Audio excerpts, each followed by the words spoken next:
Commission. At this time, would you join me in a word of prayer? Lord, we just thank you. Thank you for so many blessings today, Lord. Thank you for the beautiful weather. We thank you for the MAP Center, which is having a fundraiser today, and Lord, the difference they're making for people in not only that area, but throughout the county and throughout our region.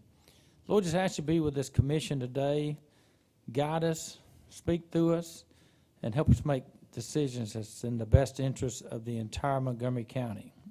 We do this in your name, Jesus Christ. Amen. Amen. Florence.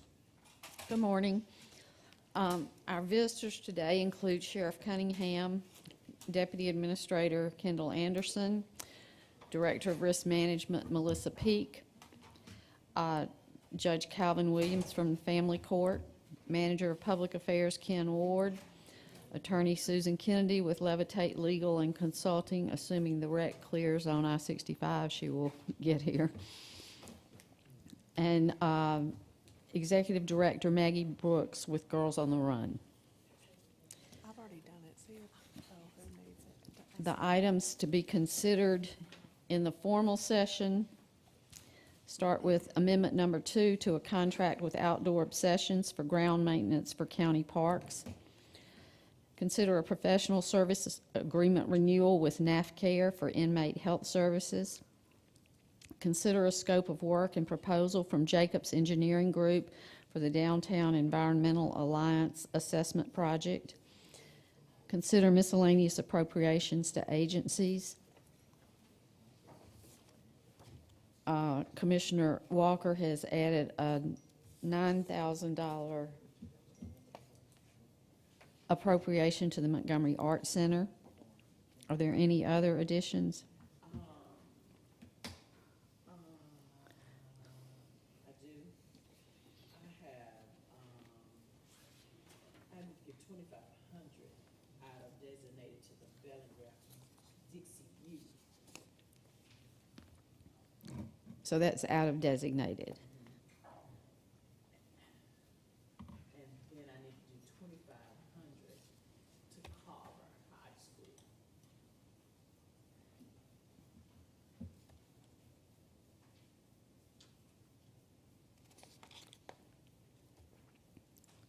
Is that principal's discretion? Discretionary, yes, ma'am. Thank you,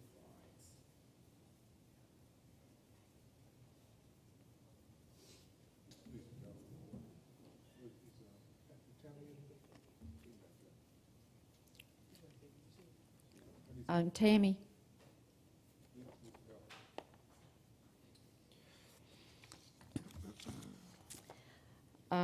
Next, consider miscellaneous appropriations to education. Yes. I want to give $5,000 to St. Lanier High School Choral Department. The choral department, is that one? Yes.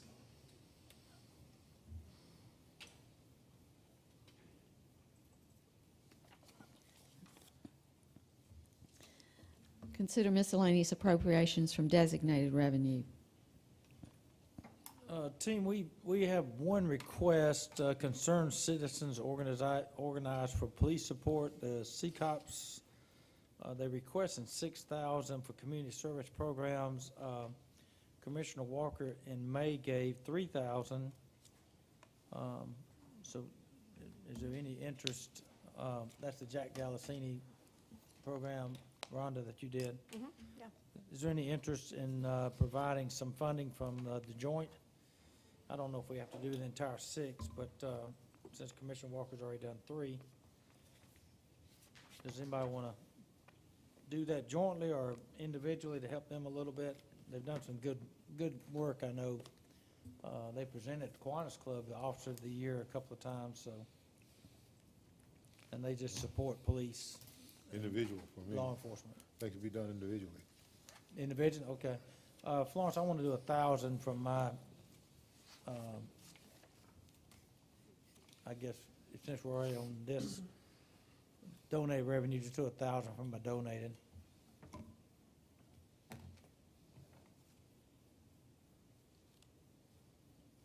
And And then the second one is the Liberty Learning. We have supported them in the past. In 2019, we did 12,500. It jumped to 25,000 in 21. And then last year, we did not do it jointly. We did it individually. Chairman Dean, myself, and Rhonda Walker had contributed then. But Liberty Learning is a program that we've been supporting, and they touch schools throughout our county and different districts. They have the programs, and I'm asking, can we do 10,000 from our joint to support them?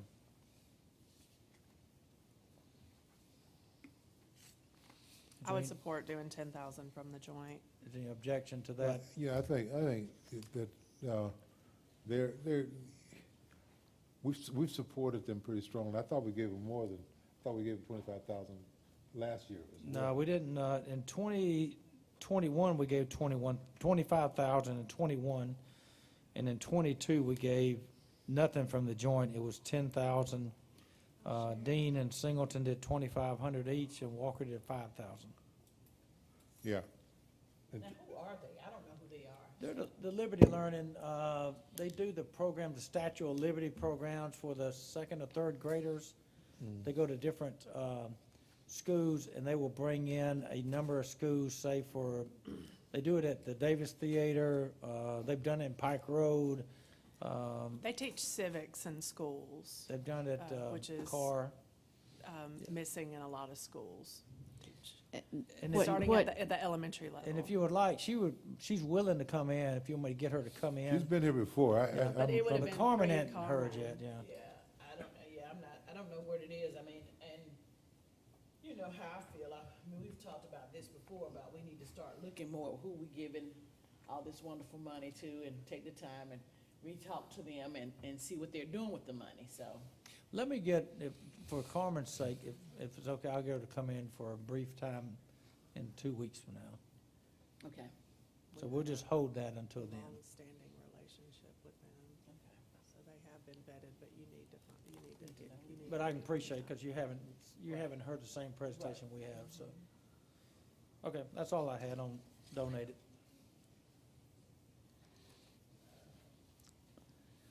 Next item is consider a budget change request number 2 for the Montgomery Smooth Jazz Festival. Consider a bid award to Stallings and Sons for the rebuilding of the Flatwood Community Center. Consider travel training request for tax and audit. That's all the items for our formal session. Oh, Florence, I just found one out of my designated. Well, no, out of the agency. 1,200 for,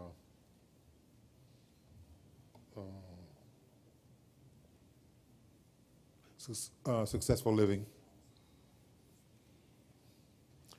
Is Ms. McKenzie here today? You want to come down and talk to the commission on, I know you want 12 from me, but I'm sure you want some from the others too. Ms. McKenzie operates a daycare center for citizens suffering Alzheimer's. It's a nonprofit over. She was just here and spoke Spoke. last This- meeting, So a couple This- meetings ago. we think, and for my designated, give her 500. I thought she asked for 1,500. Can I get some of mine back? Well, no, you can't get it back now, you do. Well, if it make you happy, Isaiah, make that 15 out of mine. Thank you, Commissioner. Make All it right. 15 out of mine. Fif- Yeah, this program, I became aware of it right after I got elected, and, you know, what got me was at that time, I had a real close friend of mine whose wife's mother was suffering Alzheimer's, and they had her at home, and they both worked. And it was really, really tough, and they needed somewhere, just daycare, and that kind of help. And there's not that many places in Montgomery that's doing that, and there's nowhere doing it, what she's doing over there. So, you know, I support this project, and I would encourage everybody else to do the same. Go ahead, Ms. McKenzie. Thank you, Commissioner Harris. Yes, so Successful Living Center, as Commissioner Harris has laid out, is an adult daycare program for people with dementia. It's a full-day program. We're there from 7:45 to 5:30, Monday through Friday. So it helps people that's working, that maybe have someone that they need care for during their working hours, and also for older caregivers that just need a break. Maybe a lot of my caregivers maybe go home and take a nap.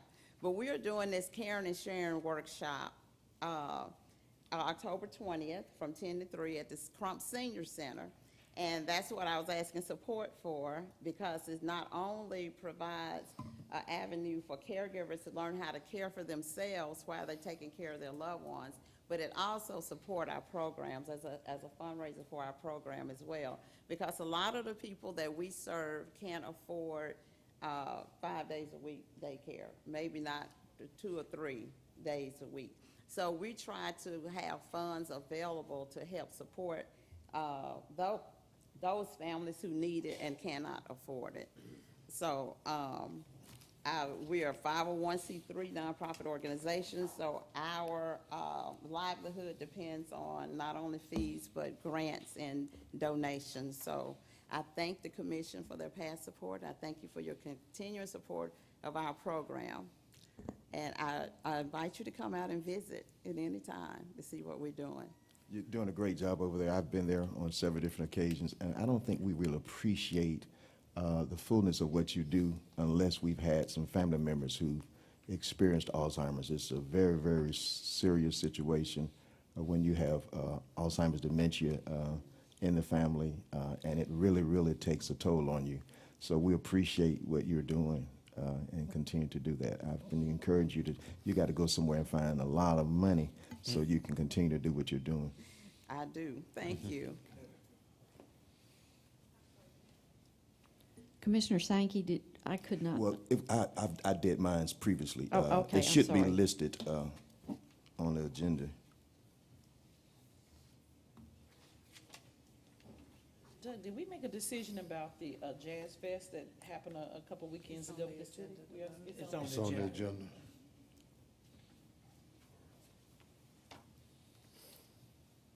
Well, It's did a anybody budget go- change. Did anybody attend the Jazz Fest? Can we, do we have a, I attended the Jazz Fest. you look like you went to the Jazz Fest this morning. I did attend the Jazz her Fest. jazzy earrings. It was a beautiful event. I was there that Saturday. The mayor asked me to host on behalf of the county for that Saturday.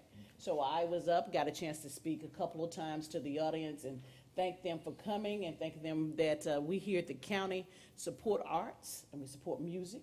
And that we look forward to doing this again with them next year. All right, then. Done deal.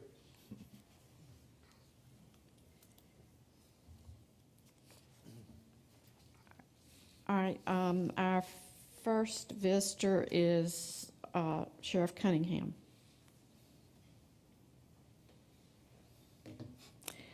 Sheriff Cunningham is here to speak about items 1, 2, 3, and 3. Bid award to Donohoo Chevrolet. Hey, well, good morning, everybody. Good to see y'all. Yeah. So we got a bid for Donohoo. I think that's pretty much self-explanatory. That's a good price on this car. Yeah, real good price. I'd like to get me one for $25. I wish I could too. The local Nope, people didn't bid at all.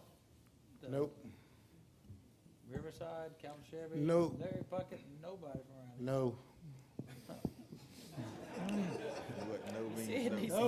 no. No. Are you sure? No. I couldn't, I'm sorry. But the price looks pretty good anyway. Oh, that's an excellent Very good. price. Well, you gotta realize, that's who we get most of all of our law enforcement bid vehicles from them anyway. Because they got the largest fleet workers, staff. It's kind of their niche too. ain't it? Yeah. That's what they do, is fleet vehicles. All right, that'd be next agenda. Item number 2 is a cooperative agreement for the state Homeland Security Zero LOC ALERRT grant. That's just a standard that, grant that we're doing for the state. With me being the point of contact, all we do is process the paperwork and get reimbursement. Yeah, no match on that one, so, It's nothing for us, so all we do is process the paperwork. exactly. So that'll be next agenda. And the final item is a cooperative agreement for the State Homeland Security Bomb Symposium. Same thing. Same thing, no match. Yeah, all we're doing is hosting a symposium for them, and since we're the point of contact, all the funding come through us.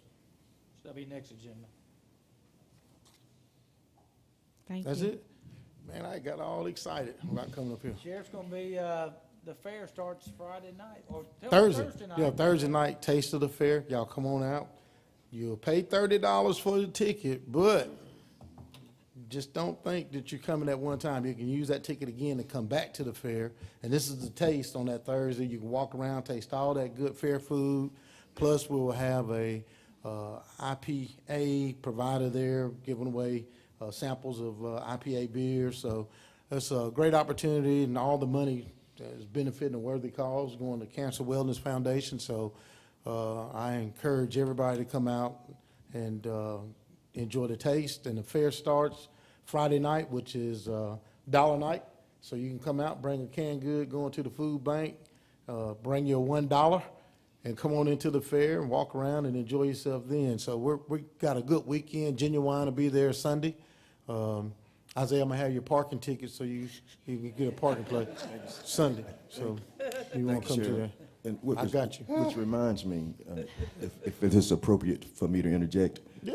Commissioner Only you know that. Carmen, Yes, the- we supposed to be playing for some park? yes, ma'am, are we still, Uh-oh. did you talk to the mayor about that while you were at the Jazz Fest?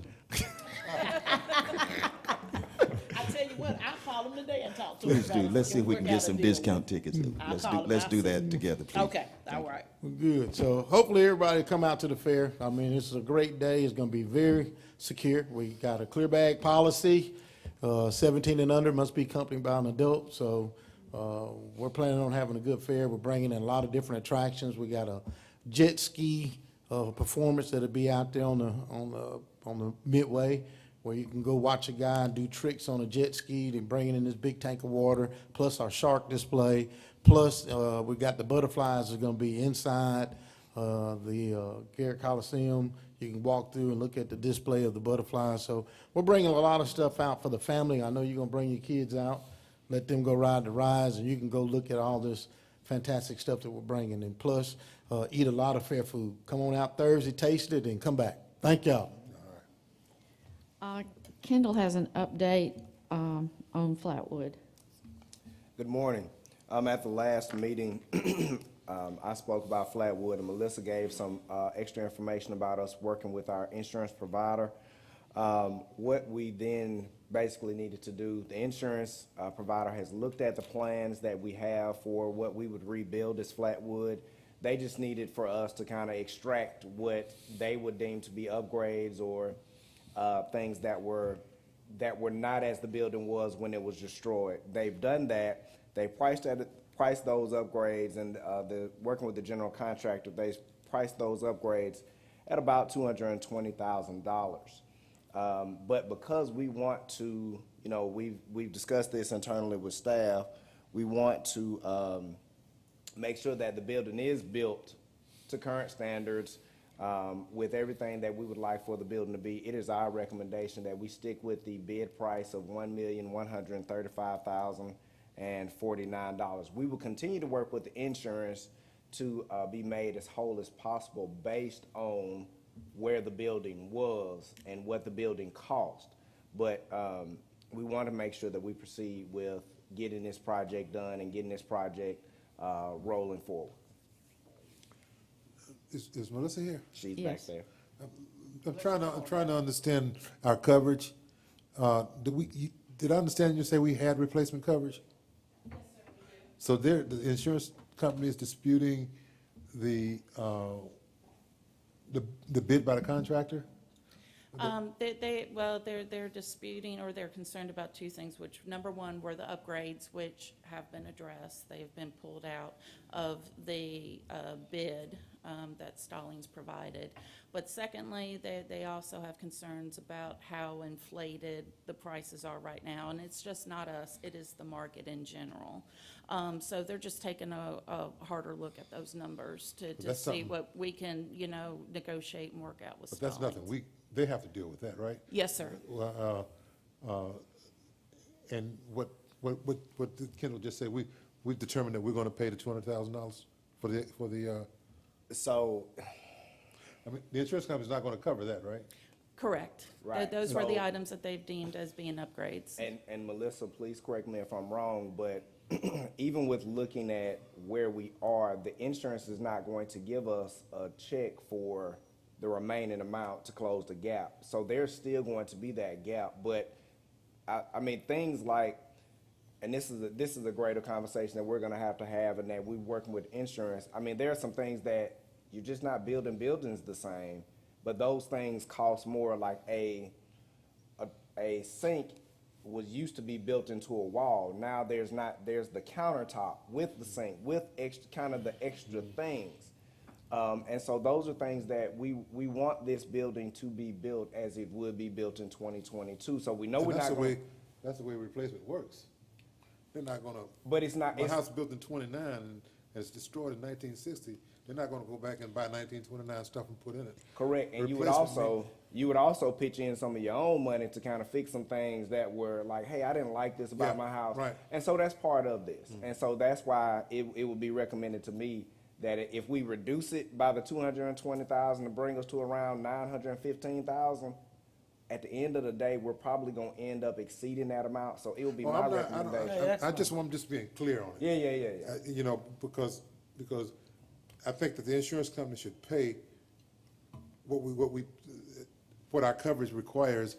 They should pay the replacement for what we had. Gotcha. At the current standards. In other words, if you're gonna do a countertop, like you said, they're Yeah. not gonna put a 1959 countertop in 23. Exactly. So they need to do that, but the 200,000, I'm saying, that's what we've decided, or you're gonna recommend to Those are us. determined as That we upgrades. pay the upgrades. Yes, sir. You know, I'm gonna be that's, interested in them. it enhances the air conditioning that was in there. It's just a little different now, and it seems reasonable.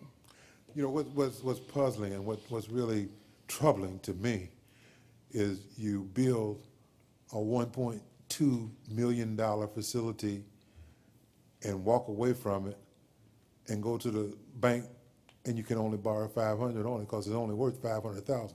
You just lost $500,000 when you walked off and that's wrong. I mean, when my house was built, when the contractor left, it was worth at least $50,000 more than it was worth when he built it.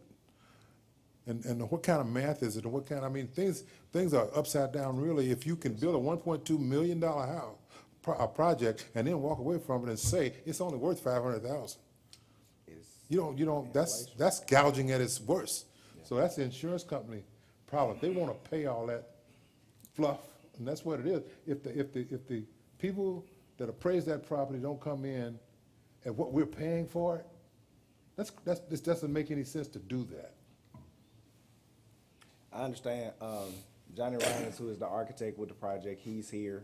He's been very integral in terms of helping us coordinate with Stallings and as they're currently not under contract. Johnny, can you address that? What's going on with this? How can we build a building for $1.2 million and it not be worth at least $1.2 million when we walk off, when we do the punch list?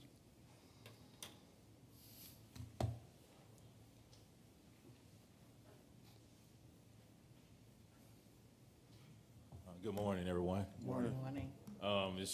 As Kendall stated, it's a concern we're having across the board in multiple agencies and other clients.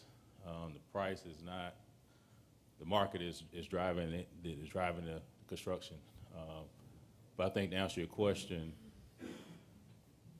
the value of the bill is gonna be what's gonna be. It may not be equal to the valuation of the insurance company, but brick and mortar and what it costs at that moment, it may take time for it to come to balance, but it's the current status of construction costs, brick and mortar,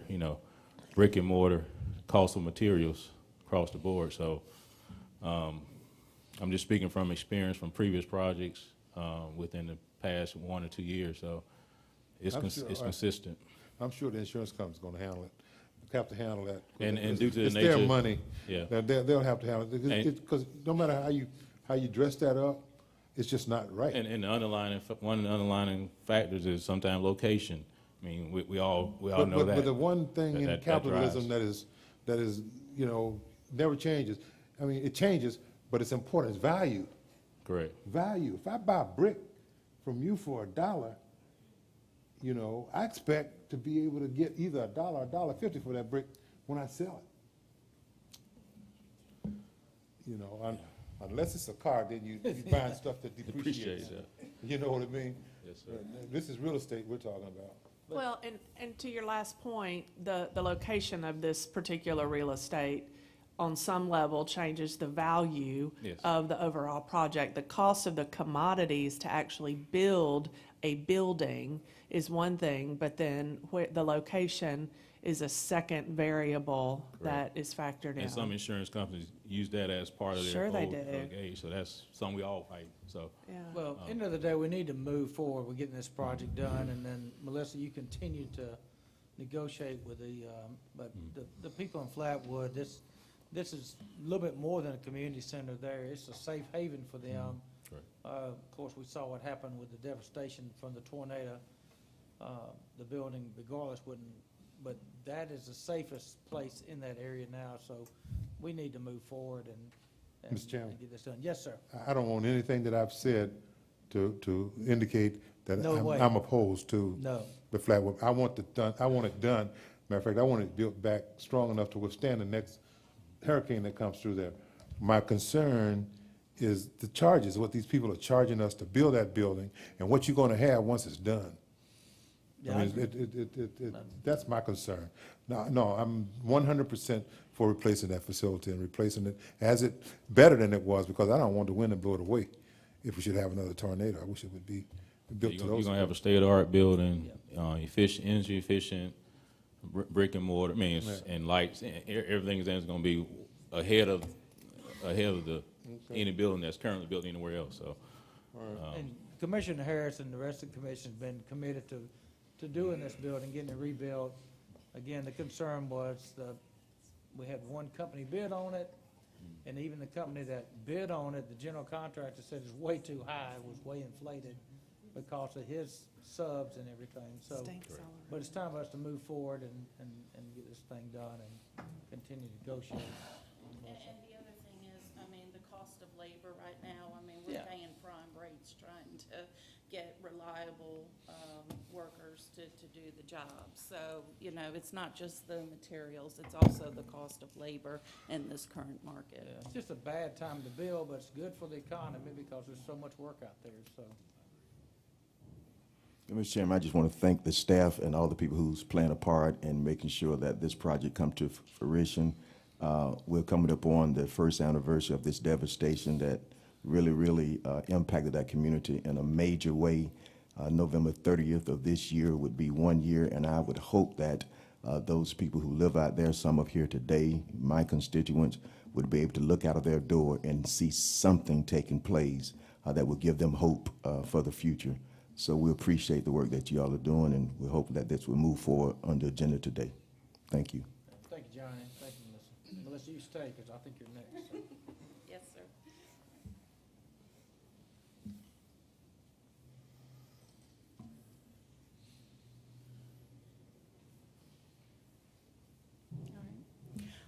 Speaking of insurance, it is that time of year again to look at our insurance renewal, property casualty, work comp renewals. I've presented a summary for you to consider, and do you have any questions?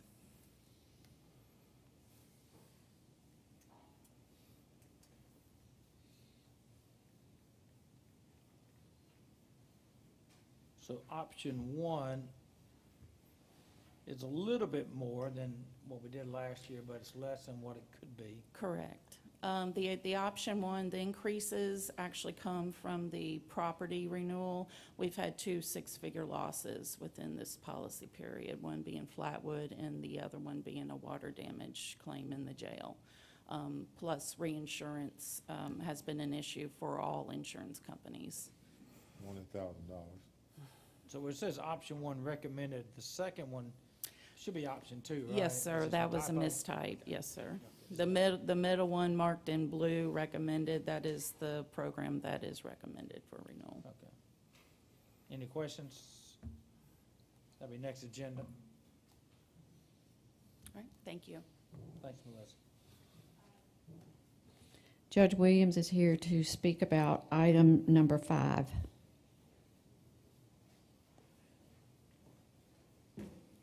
Good morning, everyone.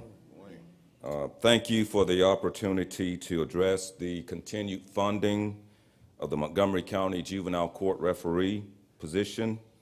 The Juvenile Court Referee is a critical asset in the administration of services to children and families of Montgomery who become involved with the juvenile court system. The referee presides over hearings involving delinquency cases involving juveniles charged with violating the law, and dependency cases involving children who are abused or neglected. Additionally, the referee presides over all 72-hour hearings, detention hearings, and shelter care hearings, among other designated duties. So on behalf of the Juvenile Court, I thank you for your continued support and will be happy to answer any questions you might have. Judge, is that $57,000 salary, is that consistent with what it is now in the, currently, or is this a different additional salary? Is this what we've been paying in the past? That is consistent with her step or her current salary based on the AOC pay scale. Okay, now, okay.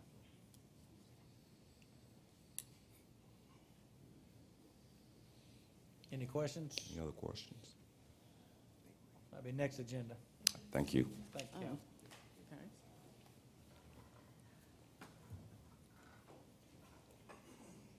Oh. Next, we'll hear from Susan Kennedy with Levitate Legal and Consulting regarding a resolution. Number 7. Yeah. Good morning, everybody. This is a resolution the chairman asked me to draft, and I'm just going to kind of explain the basis for it. You have some things, I think the chairman is working on some things to compliantly move around some money so that you guys can do what you do, some things that you guys want to do with these funds. And so that's our job, is to sort of help in a compliant way figure out how to how your resolution should look and what money should come from where and how that should work. And so I drafted a resolution for Chairman Singleton that would allocate $5 million that you currently have unallocated to lost revenue, and that would allocate $2.5 million to ARPA and ARPA Flex funds, compliant projects that are in your general fund budget, either the current one or future general fund budgets. So there were some additional resolutions, I think, that you'll see today that I just didn't have a chance to look at. You know, they came in pretty late last night, and then I got up this morning and started driving down here, and there was a big wreck on the interstate, and I think we probably all need to pray for the person on the interstate. I saw a motorcycle that just was almost unrecognizable, so thoughts and prayers to that family. But so I don't exactly know today. I'm not 100% confident about because there's some money coming from the general fund over today on these appropriations. Is that right? No, I think you've explained just the basics, yeah. The basics of getting the $10 million classified, up to $10 million as lost revenue, which has a little different compliance. Right, so, yes, requirements. yes, so 7.5 million will be classified as lost revenue, and 2.5 million will be classified as ARPA Flex. And what that means is you can take funds like for the jail, or for, expenses in your existing general fund budget that would be ARPA compliant, that you're currently paying for those with general fund money. You can do a swap of those funds. You can use ARPA funds to swap into those compliant. Like Flatwood. Yes, like Flatwood would be an ARPA compliant expense. You can swap that money into Flatwood, and then you would have unrestricted money that could come back to be spent on other things that maybe are not ARPA compliant, or that, may have a lot of compliance issues, or more than an easy compliant. Yeah, and Susan, the next item that you were speaking of is the designation of $5 million of ARPA funds allocated to revenue loss and equal shares to each county commissioner to be used for ARPA compliant projects and programs. And then also regarding the transfer of the custodial funds to the county general fund, and then to transfer $8.4 million from fund balance to the Montgomery County Cooperative District. I would like for the commission to consider waiving rules on these today, and let's move forward with those.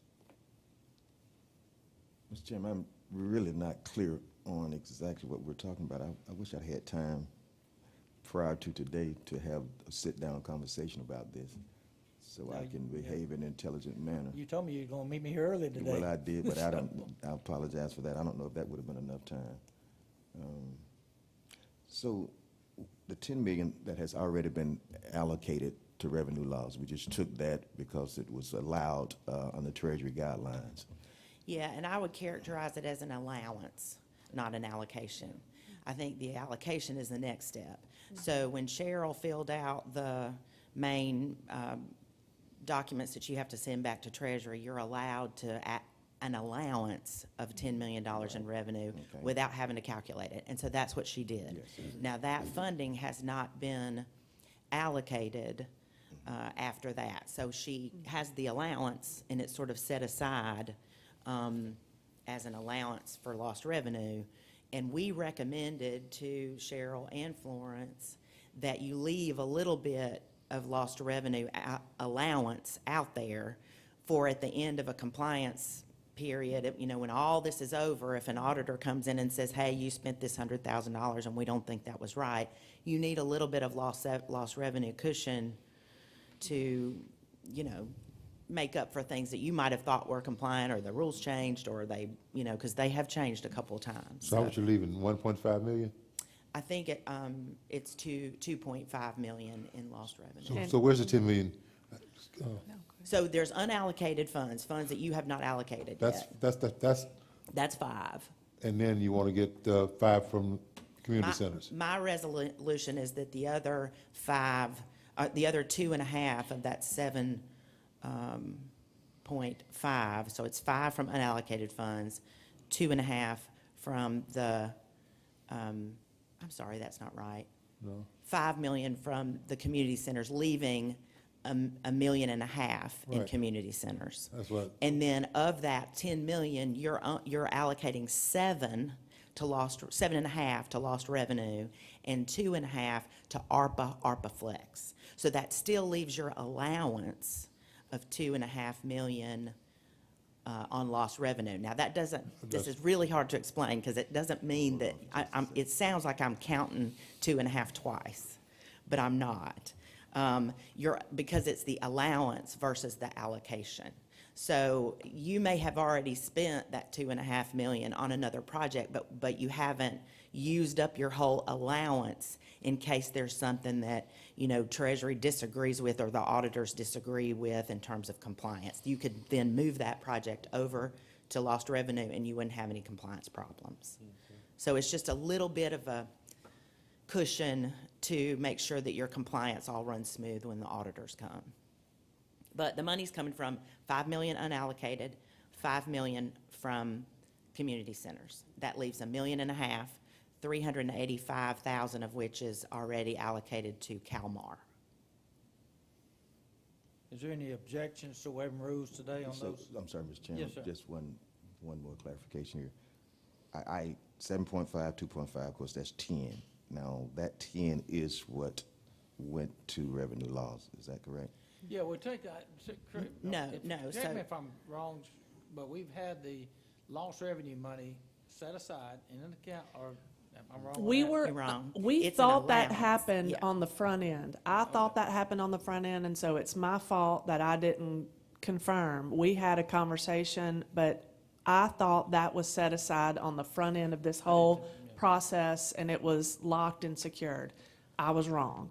So now we are trying to remedy what we should have done at the beginning. We're trying to retroactively do that, and we can. The money's there, and that's what you're laying out. But this should have been done on day one.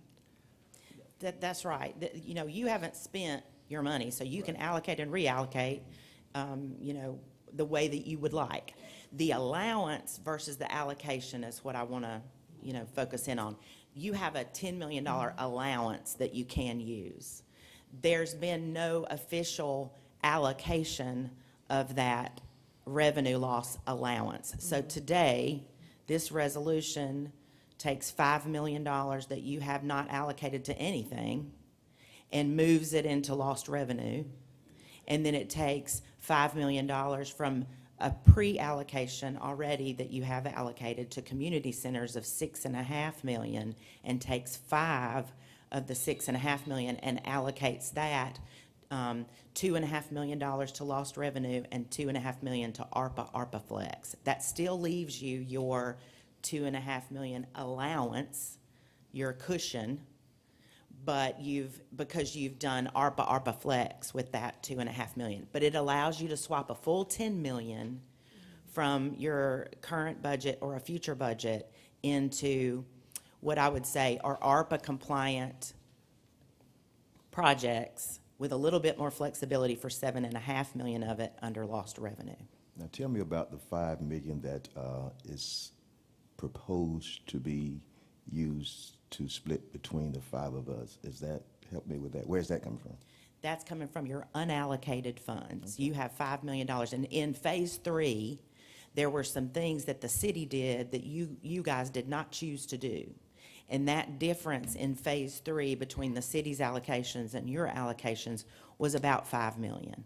So that was money that you took some of the suggested common projects that the city wanted to do, but you didn't choose all of them. And so that left you with $5 million of funds that were never allocated. And what portion of this, all of this complicated process that you've just explained, what portion is going to Whitewater?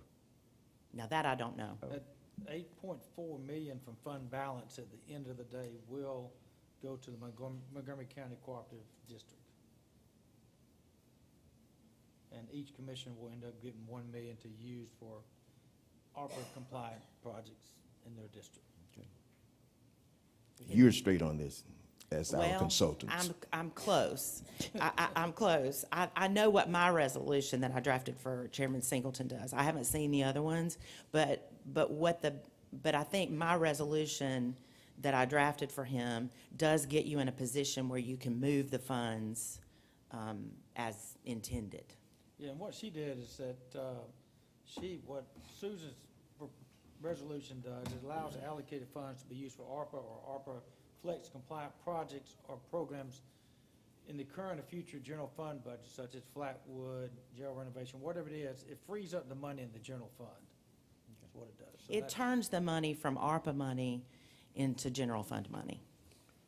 So it can be spent on things that, you know, may not be qualified. Which includes the extra $200,000 at Flatwood. We could use that money. Yeah. For that. I'm fine The with that. way I understand it, Commissioner Senke, is that we'll end up, when all this is done, we'll end up with a little over $8 million. And we're gonna need some help from the city for the other 5. Yep. To do that. Yeah, and we're stepping out there doing that, and then we'll meet with the city and, but, yes, sir, sure. Before we Yeah, move on, please. while you're here, can you just tell me about Madison Park sewer piece. Yes, yes, yes, absolutely. And this is a similar, you may have to come revisit this kind of funding swap in the sewer compliance area. That is not because sewer's not anticipated to be a compliant expense, it's because there's a ticking time clock on sewer. And the sewer time clock is the end of 2026. And so we may be back here discussing, when we talk with some of the commissioners, it may be wise to do this kind of funding swap in your general fund budget so that you can take the time clock off of the sewer money. If the sewer money is not expended by the end of 2026, it will have to go back to the federal government.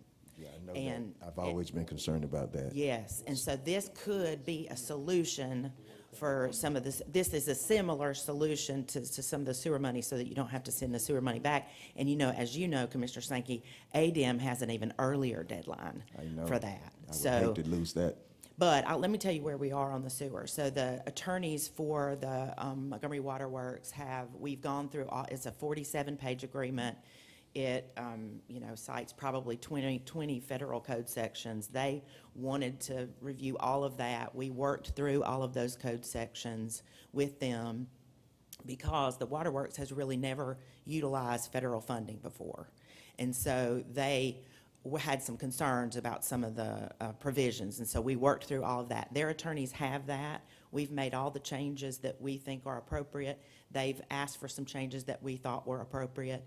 And the first, $5 million of that sewer money that will go to the sewer projects, I think they're gonna pass a procurement policy this October meeting that will line up with the procurement policies in ARPA. And so I think we've worked through all the issues on that, and we'll be ready to bring that agreement back to you for transfer of funds to the waterworks, I think in the next 2 weeks to 30 days. Okay, thank you. Any other questions? Is there any objections to waiving rules today? All right, thank you. Thank you, Susan. Thank you. Thank you for your work.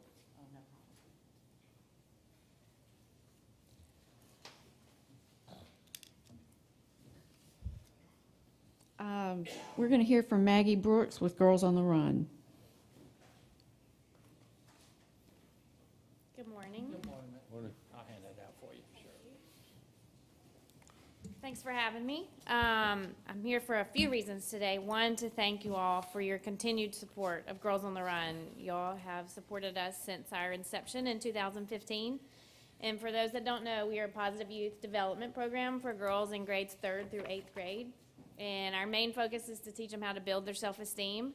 The whole point is to build their self-esteem before they hit middle school. As we all know, it really plummets. And so we teach them how to deal with bullying and peer pressure and positive self-image and all that fun stuff. And we use running as the vehicle. So running is a loose term: walk, skip, hop, jump, cartwheel, whatever. We just teach them to move forward. And at the end of the season, they will complete a 5K. So all the girls from across the river region of the South Central Alabama will come together for a 5K, and they'll all accomplish that goal. They set 10 weeks at the beginning of the season. And this season, we are excited that we are partnering with Montgomery Whitewater, and we're going to have our 5K there on November 11th. So we're really excited. Montgomery Whitewater is, they're coming up with some fun things for our girls to do, and for any participants, it's open to anybody. So that is part of that. But I'm also here today to ask if you all would consider sponsoring, providing funds for 4 teams in the spring or next fall, 4 Title I teams here. I have included there the expenses, the printouts, or the expenses that it costs to provide a team. And then attached to that also is just our program budget. Is that per team or? It's $3,000 per team, and I'm asking if y'all would sponsor 4 teams, so $12,000. And I've laid out what it is per team there, like what the different expenses are. And what I did want to share today, I brought these index cards. I found them in a team box at the end of last season. And there's a lesson in there. We teach them about turning negative thoughts into positive thoughts. So I found these in one of our local team boxes. And this is some of the things. I'm ugly. I hate the bumps on my face. I got a big forehead. I'm fat. I'm ugly. I hate my body. And we teach them how to turn this into positive, how to turn that negative thought into positive thoughts. And this is just, I keep these on my desk to remind myself. What was the question exactly? It's the thought that they have of themselves, and then the lesson is to teach them how to turn that into a positive thought. And so I just happened to find these in there. And these are 3rd through 5th grade girls that wrote this. So, I mean, you think that 3rd, 4th, or 5th grade girls are thinking this on a daily basis. So I just keep these on my desk to remind me why I do this. But this is the kind of stuff these girls are dealing with. And it's just, you know, we just want to build their self-esteem. And it's so fun to see them cross that finish line and accomplish this goal, and just to see them happy and have these mentors in the program. And so we would appreciate any help you can give, but we also are very grateful for all the support you have given us in the I know past. Commissioner Walker's been a huge advocate. I've been involved You've in been- these yeah. races and all. And we'd love for y'all to come to the 5K too. We are pumped about being at Montgomery Whitewater. And I think that's one for the joint. That's a good one for the joint. I agree. So, any objection to doing the 12-5? Commissioner Walker, I'm gonna let you lead this charge. Is that, I have no objection, and I'm still a little choked up about the comments that Maggie read, those girls at the beginning of a semester of Girls on the Run. And then when you see them cross the finish line, they have never run a 5K before. They don't, some are fussing, some are fighting, but the joy and the smiles, and I guarantee you, if you ask them at the end of a semester to write down something that comes into their head, they're gonna say, I'm strong, I did something I didn't think I could do, I made friends. It's powerful, and to get them in that 3rd through 5th grade, I've seen this program and it works, and I love it, and I thank you for how hard you work for Girls on the Run. We couldn't do it without y'all's support. I'm gonna challenge Lamar, Rodney, and Sheriff. We're gonna have a race. And yeah, everybody mark your calendar, November 11th, that is Veterans Day. Veterans Day weekend. Weekend. At the Montgomery At Montgomery Whitewater. Whitewater. And, they have some fun things for everyone to come. It's gonna be a big event. We're excited. I want to pay Monday. to see that. I want to pay to see Lamar in the sheriff race. And you know, everybody dresses in tutus and glitter, so. Now, you can come without a tutu, just to clarify that. And they gotta wear a tutu. Thank you. Thank you. It'd probably be November 12th when we finish the race finally, but Florence, can you add that one to the, $12,000 to Girls on the I Run. think it's 12-5, or was it 12 even? 12, I think, okay. 12 even. Thank you. Is there anything else? Yes. The library? Yes, Ken Ward wants to present to you little free libraries, and then we have a couple of other items to consider. Before I talk about this, I want to go ahead and give another shout out about the fair again. I know the sheriff mentioned it a little bit, but the county commission also has a table at the fair inside the Garrett Coliseum. So if any of y'all want to participate in that, please just let me know. And, You gonna have our big life-size pictures? Yes, we got your big life-size pictures, and each of y'all will have an individual flyer with your district map, and then we're going to do something a little different this year and have district maps, kind of similar to the ones that are in each of your individual offices, where citizens will be able to put little pins of where they live so that they can kind of visualize what district they're in, and it has y'all's little name and logo on each one, so Thank trying you. to Thank you for get what you do, people Ken. visualized in that. Talking about the Little Free Library Project is part of kind of my way of trying to get the commission's name out there and stuff. This is another project. We've seen some other counties do similar things, and so we're just requesting, y'all each have a flyer about it on your desk. We're requesting $6,500 from the joint for this. This would fund 19 of these little free libraries throughout the county at each of our county parks and community centers, at all of our revenue and probate satellite offices, one for the courthouse complex downtown, and then one for each commission district, for each commissioner to choose where they would like in their district, whether it be a city park, community center, something like that. And so they'll each have a plaque saying that it's donated by the county commission, and then we're looking to partner with schools to do murals on each one. We're going to try to get them to do something county-related on there, but we just see this as a great way to not only expand literacy throughout the county, especially in our unincorporated areas and underserved communities, but also to engage our schools, and then also to just bring public art. And it's just another one of those quality of life projects we see in getting the commission's name out there and outreach and things of that, community outreach. Any questions for Ken? Any objection to putting that on the 6,500 to the joint? We have that much left? We got Barely. a little bit left. Yeah. Thank Ken. y'all. And we got The two more. last two items to consider are amendment number 1 to a contract with Chappie's Deli for the annual employee luncheon. Yeah, the price increased 67 cents from past, so. I had a question. Do we bid, we don't bid this out, do we? Do we bid We it out? do. And Chappie's the only one again that Well- keeps coming back. Well, they were the low bidder, and it's a 3-year contract. With a 5%, We tried really hard. had a 5% increment. Florence, it had in the contract 5%. Because they can't do it. Yes. So Yeah. Florence, The volume for the. Carmen, they could, in the contract, they could request a 5% increase based on cost of living. I got you. I just wanted to, you know, I'm all for trying to see, can we get more minority participation, so. And I understand it's hard for minority, small businesses to bid against Chappie's. It's very hard, but, It's also a very large undertaking. it is a London, it's a large, so we'll, you know. So that'd be that's a next journey- agenda, Florence. Journey I'll cross. Item number 9 is budget change request number 1 for the county commission appropriations.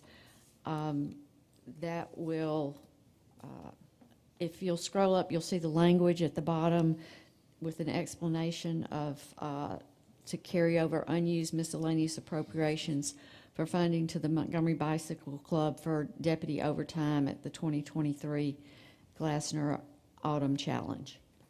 Does Never that heard of mean it. that we're short that amount of money, Florence? What's that mean? It's some that was not used last year that was That we carried can use over. now for that? Right. Okay, so we made them whole, right? I know Rhonda had a big appropriation to them.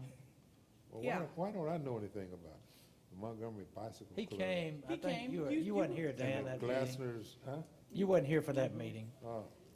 And the You all Glass- have provided the deputy support for the past several years. It's the annual bike ride. For glad, yeah. Okay, we- I wasn't here, yeah. Okay, that's good.